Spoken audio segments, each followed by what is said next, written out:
Bonjour bien-aimés dans le Seigneur. Je suis Josué Kawasala, le prédicateur de l'évangile de Jésus-Christ. Je vous dis bonjour, bonsoir, peu importe l'heure que vous suivez cette émission. Une émission conduite sur la grâce du Seigneur. Nous vous remercions, vous qui êtes en ligne ou que vous qui allez suivre ça après. Nous sommes dans un environnement très important. La Bible nous dit dans Psaume 133, j'aime lire ces versets.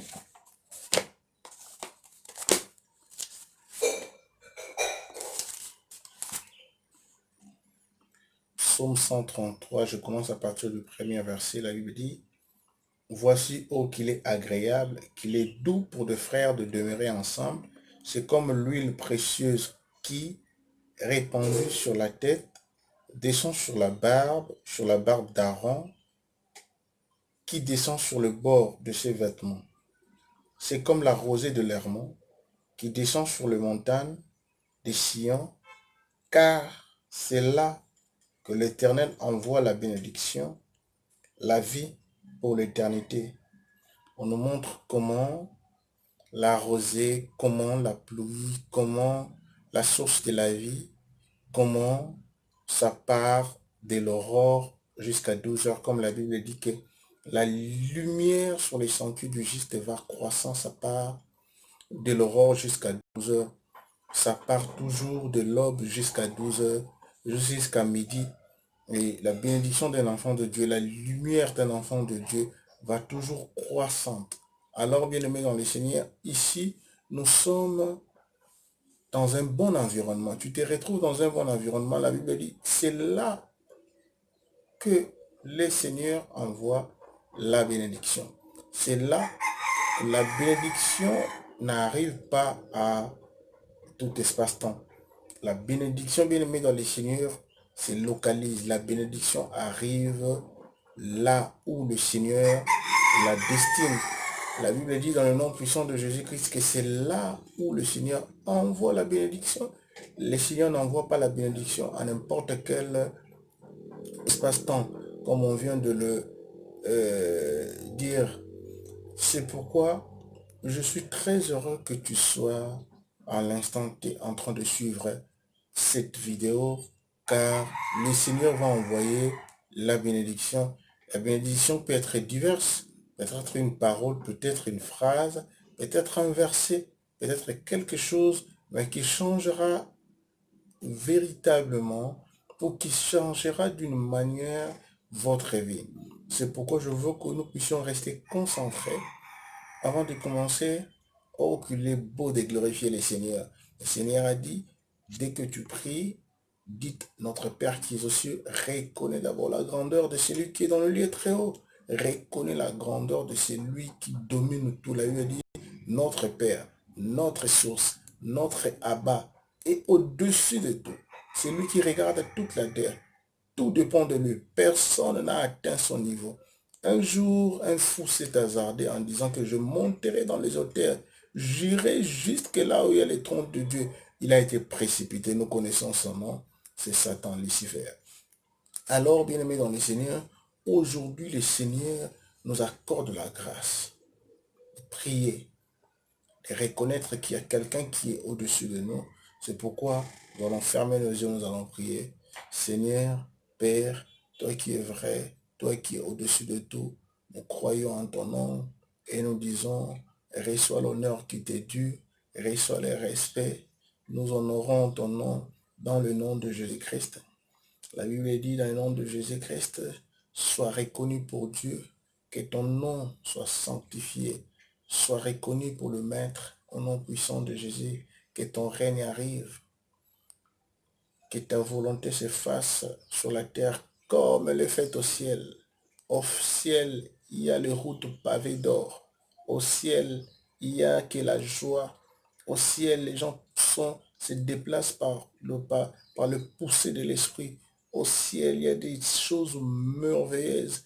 Qui n'aime pas aller au ciel? Personne.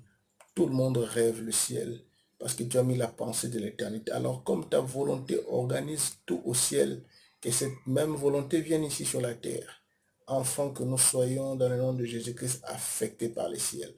Au nom puissant de Jésus-Christ, accorde-nous ta grâce.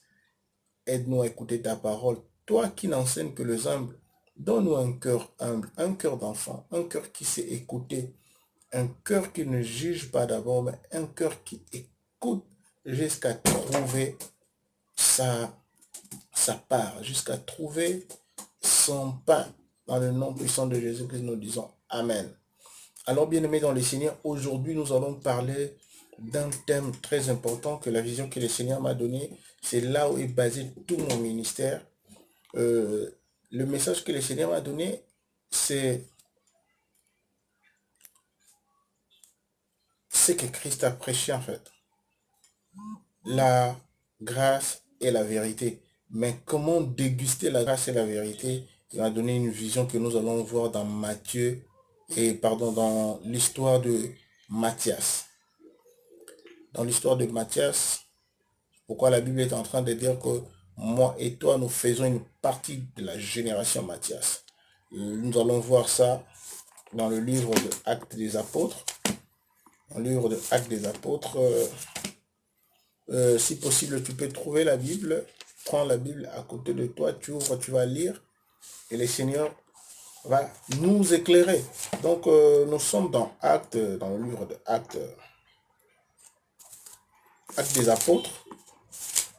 Matthieu, Marc, Luc, Jean, Actes. Après Jean, nous avons Actes. Seigneur, nous sommes dans Actes, chapitre 1. Nous commençons à partir du 15e verset. Écoutez ce que la Bible dit. En ce jour-là, Pierre s'éleva au milieu de frères, le nombre de personnes réunies étant d'environ 120. Et il dit, hommes frères, il fallait que s'accomplisse ce que le Saint-Esprit, dans l'écriture, a annoncé d'avance par la bouche de David au sujet de Judas, qui a été le guide de ceux qui ont saisi Jésus. Il était compté parmi nous et il avait part au même ministère. Cet homme ayant acquis un champ avec le salaire du crime est tombé, s'est rompu par le milieu du corps et toutes ses entrailles se sont répandues. La chose a été si connue de tous les habitants de Jérusalem que ce champ a été appelé dans leur langue Akeldama, c'est-à-dire champ du sang. Or, il est écrit dans le livre de Psaumes que sa demeure devienne déserte et que personne ne l'habite et qu'un autre prenne sa charge. Nous allons souligner dans nos Bibles ou quelque part qu'un autre prenne sa charge.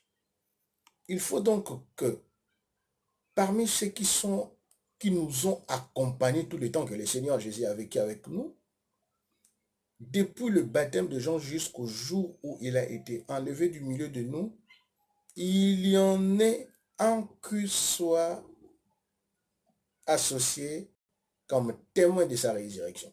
Nous allons encore souligner témoin de la résurrection de Christ. Ils en présentèrent deux. Joseph appelé Barsabas, surnommé Justice. Joseph appelé Barsabas, surnommé Justice. Tu pouvais l'appeler Joseph, tu pouvais l'appeler Barsabas, tu pouvais l'appeler Justice. Et Matthias. Puis ils firent cette prière, Seigneur, toi qui connais le cœur de tous, désigne lequel de deux tu as choisi, afin qu'il ait part à ses ministères, et à cet apostolat que Judas a abandonné pour aller en son lieu. Il tirait au sort et le sort tomba sur Matthias, qui fut associé aux 11 apôtres. Amen. Que le Seigneur bénisse sa parole. Bien-aimé dans le Seigneur, tout mon ministère que le Seigneur m'a donné, il m'a donné ces chapitres. Acte 1. Il m'a donné ces versets que nous venons de lire maintenant. Dans Acte 1, du 15e verset au 26. C'est là où se base tout mon ministère. Il m'a donné une vision de lever une génération Mathias. Des gens qui ont la connaissance du ministère de Christ, les gens qui ont la connaissance du ministère de Christ, qui ont la connaissance de la vérité, et cette vérité transforme leur cœur à des cœurs compatibles au ministère ou compatibles à la mission. Lorsque je parle du ministère, ici, je ne vois pas seulement, je ne parle pas de pasteur, parce qu'ici, vous avez dit qu'on a dit qu'il va remplacer ces ministères et cet apostolat. Quelqu'un peut devenir un jour pasteur, être dans le sacerdoce, ou être juste un lévite. Mais tous, en tant qu'enfants de Dieu, étant des serviteurs de Dieu, le Seigneur nous appelle ses serviteurs. Tous nous devons œuvrer dans son champ. Alors nous devons avoir un cœur compatible à la mission. Nous voyons, bien-aimés dans le Seigneur, le Seigneur m'a dit, élève une génération. Élève une génération qui ont la connaissance de la vérité, qui ont la connaissance du ministère de Christ, qui ont la connaissance sur ce que Christ a fait, qui ont la connaissance sur le Christ, mais que cette connaissance les transforme d'abord eux-mêmes afin d'avoir un cœur compatible à la mission. Alors, tu peux aussi sauver les autres. C'est pourquoi ce qui résume le ministère de Christ, nous le voyons dans Jean 1, si j'ai une bonne mémoire, mais nous devons vérifier les Écritures. Oui, Jean 1 du 7. La Bible dit que car la loi a été donnée par Moïse, la grâce et la vérité sont venues par Jésus-Christ. Jésus-Christ est venu avec deux choses. Jésus-Christ vient avec la grâce qui te permet de recevoir le salut gratuitement, de recevoir tout gratuitement, et la vérité qui sécurise ce que tu reçois afin que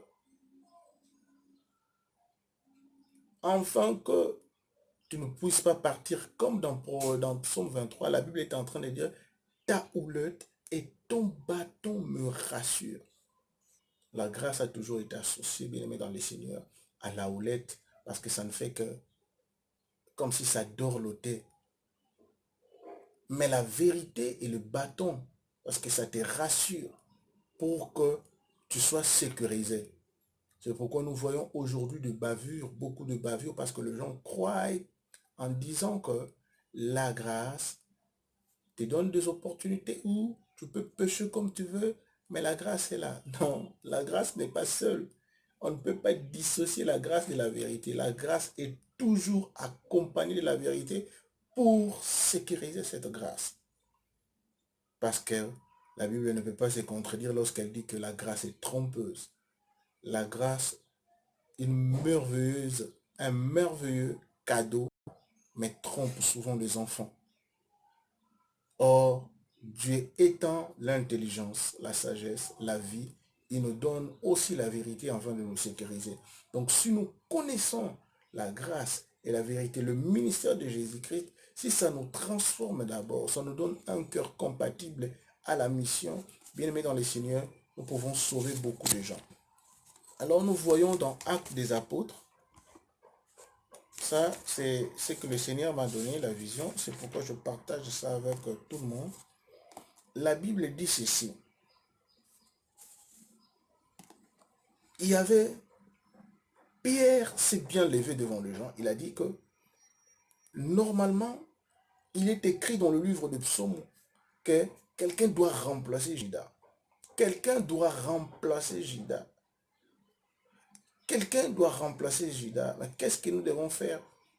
Ils ont dit, nous allons poser une condition. La première condition, que celui qui a suivi Jésus depuis le jour où il a été baptisé, lui qui a la connaissance du ministère de Christ, partant du jour où il a été baptisé, le jour où le ministère a commencé, jusqu'à ce qu'il a fini son ministère.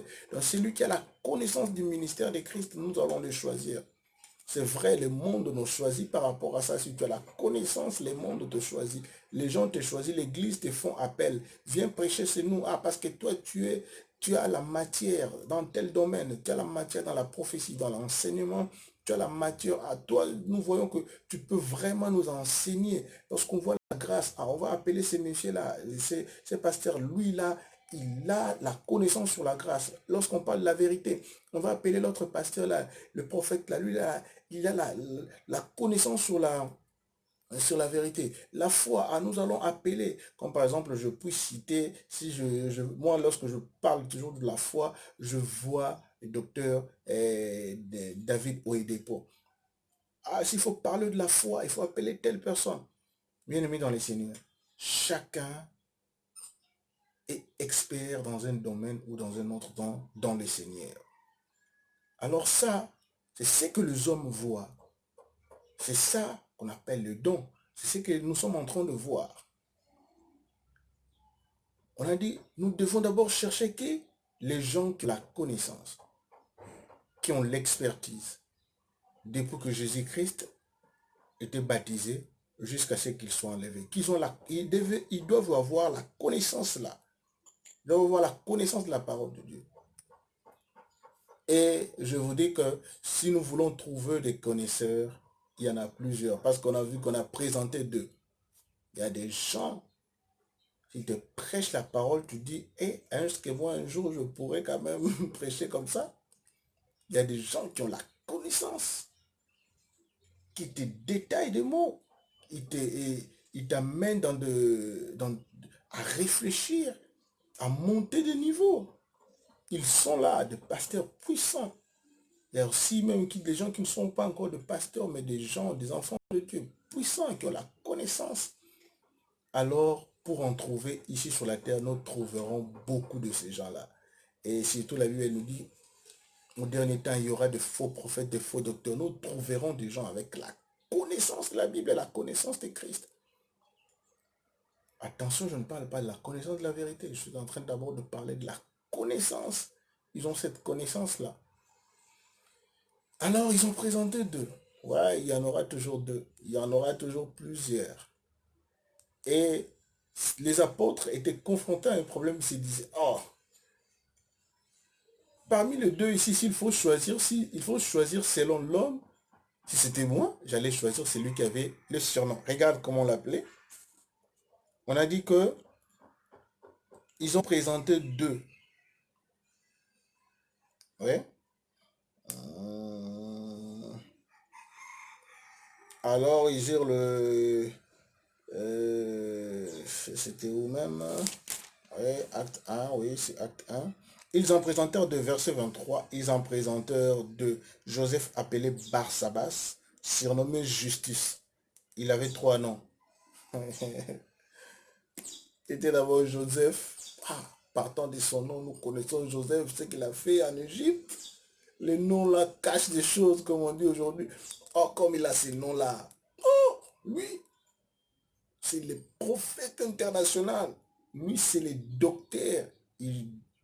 Comme ici, où je suis au Gabon, souvent les gens disent, le prophète là, il est scanner. Scanner, il peut te scanner.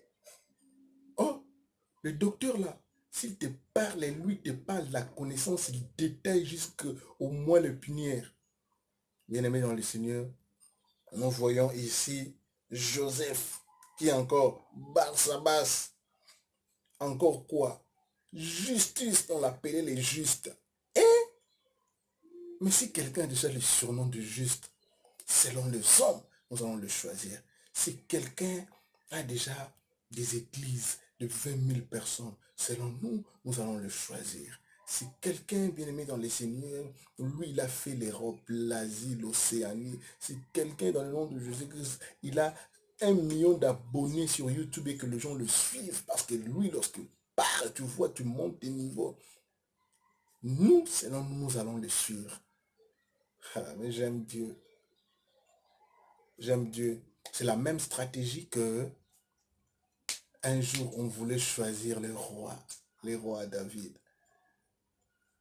Des géants, des costauds, des gens capables, des gens qui font tomber les autres juste par leur corpulence. Mais ces jours-là, Dieu a dit, je ne regarde pas ce qui frappe aux yeux. Nous nous regardons selon la connaissance, selon la manière dont la personne décortique la parole de Dieu, selon la manière dont il est en train de voir. Mais le Seigneur dit, le cœur compatible à la mission, le cœur compatible à la mission, c'est pas ça. C'est pas d'abord, ce n'est pas juste ça, je viens de dire, je veux rectifier. C'est pas juste ça. Le premier, c'est bien, tu peux remplir la condition parce qu'il ne faut pas être quelqu'un qui ne connaît pas, quelqu'un qui parle des choses qu'il ne maîtrise pas. Il faut avoir le minimum de la connaissance dans la parole de Dieu. Il faut avoir le minimum de ces, même à des pourcentages importants dans l'échelle de l'évaluation, des pourcentages importants dans la connaissance de ce que tu es en train de parler. Alors, bien aimé dans les Seigneurs, la Bible nous dit ceci, que le Messie a vu. Le Pierre et le Paul ont dit, ah, si c'est moi, je veux choisir Jésus. Les justes, on l'appelait les justes. Mais il y avait un nom qui ne se connaissait pas. Il y avait un nom qu'on ne connaissait pas. Lui, il n'avait pas de surnom. Il n'avait pas de surnom, c'était juste Matthias. La Bible dit, Dieu l'a choisi. Parce qu'il avait un cœur compatible à la mission. Dieu l'a choisi. Dieu l'a choisi. Bien-aimé dans le Seigneur. Alors, il y a des théologiens, des théories qui nous disent que, voilà, normalement, le 12e apôtre, ça devait être Paul, selon, bon, Dieu n'est pas dans nos théories, mais Dieu savait que Paul devait être hors de ces 12 apôtres. Il sait qu'il y avait 12 apôtres qui devaient constituer les piliers de l'Église, dénommés dans les Seigneurs. Lui-même, il savait, avant la fusion du Saint-Esprit. Donc le jour où on a choisi Matthias, quelque chose est passé après.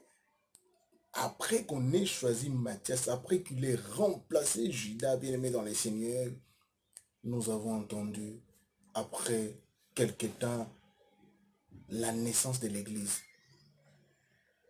Le boom.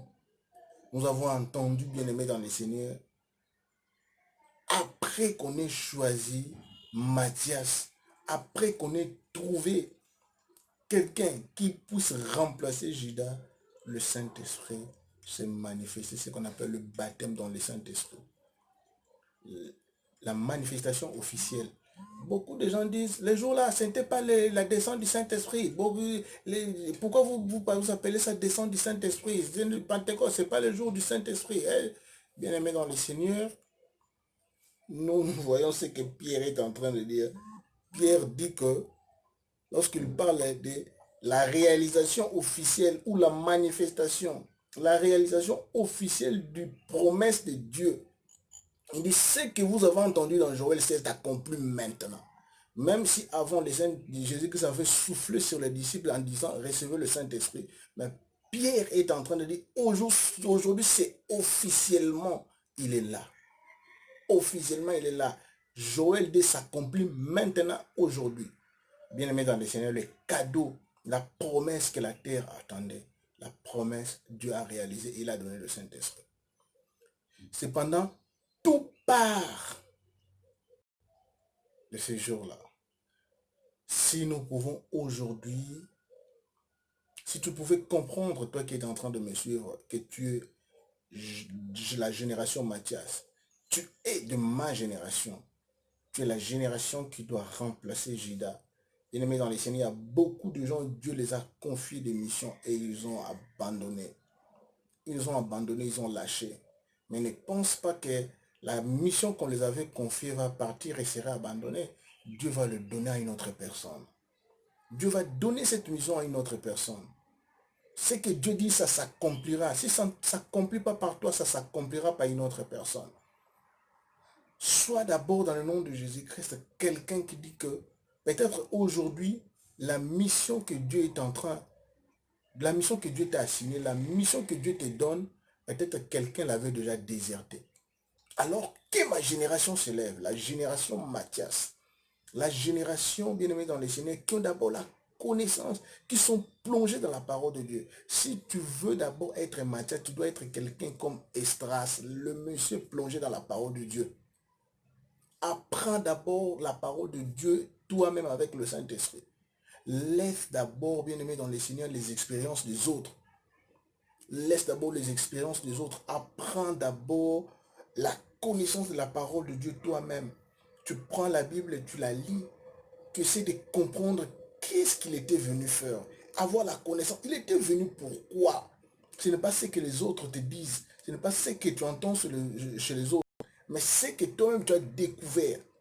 Parce que dans les jours où le Saint-Esprit est descendu, la Bible dit que je ferai de vous des témoins. Des témoins sont des gens qui ont vu et entendu. Paul, Jean-Baptiste me dit ça. Il a dit, c'est lui qui vient d'en haut, lui, il parle de ce qu'il a vu et entendu. Les pierres ont dit, nous parlons de ce que nous avons vu et entendu. Jean a dit, moi je parle de ce que j'ai vu et entendu. Paul a dit, je prêche ce que j'ai vu et entendu. Tous ces gens-là étaient puissants. Pourquoi? Parce qu'ils parlaient des choses qu'ils ont vues et entendues. Et si tu veux voir des choses, tu veux entendre des choses, tu dois être en contact d'abord toi-même avec la Bible. Laisse d'abord la théologie. Laisse d'abord les enseignements qui t'embrouillent la tête. Va d'abord comprendre la Bible. Alors lorsque tu seras mature, même si on te donne la théologie, tu sauras ça c'est faux, ça c'est faux, ça c'est bien, je prends, je jette ça. Donc le Seigneur est en train de nous pousser. Ici, la génération Matthias, c'est nous pousser à connaître Dieu par notre propre expérience, bien aimé dans le Seigneur. Il y a beaucoup de choses. Le jour où je prêchais la première fois même à Kinshasa, je n'ai appris cette chose-là à personne d'autre. C'est la première fois que j'avais compris que le Saint-Esprit parle. Excusez-moi. C'est la première fois que j'avais compris que le Saint-Esprit parle. Tu lis la Bible, je parlais sur...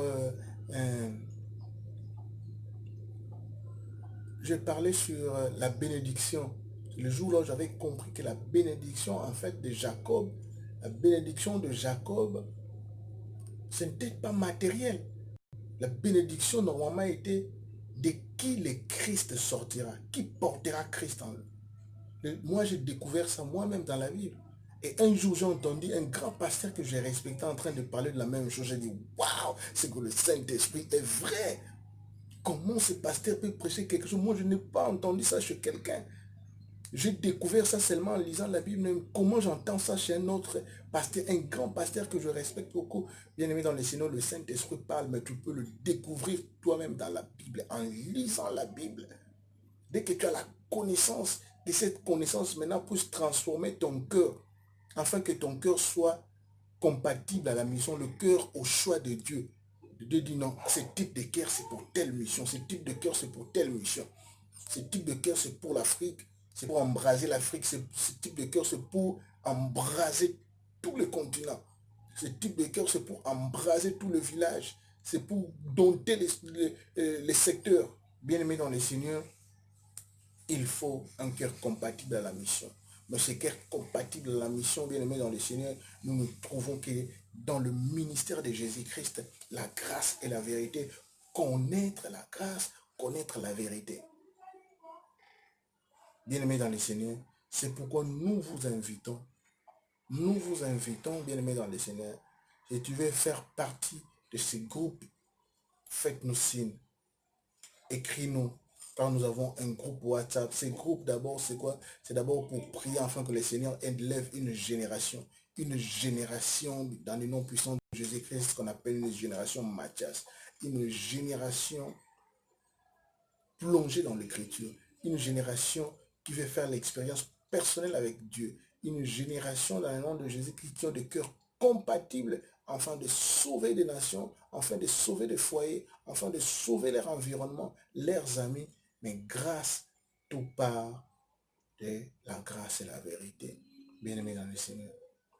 Je suis Josué Cavassal, le prédicateur de l'évangile de Jésus-Christ. Actuellement, je suis au Gabon, à Libreville. Que le Seigneur nous bénisse. Nous allons mettre nos numéros si tu veux nous contacter ou si tu veux faire partie de cette génération de par le monde. Si tu veux avoir plus de détails, écris-nous et le Seigneur ne manquera pas de nous bénir. Que Jésus-Christ soit loué. Jésus-Christ, le Dieu béni éternellement. Jésus-Christ, notre vie. Jésus-Christ qui a amené la grâce et la vérité. Lui qui est le chemin. Et dans ce chemin, il nous met dans la vérité. Et la vérité nous amènera dans la vie éternelle et nous a donné la vie. Nous croyons à ce Jésus-là. Il est tout pour nous. Béni soit le nom du Seigneur. Que le Seigneur vous bénisse au nom de Jésus-Christ. Amen.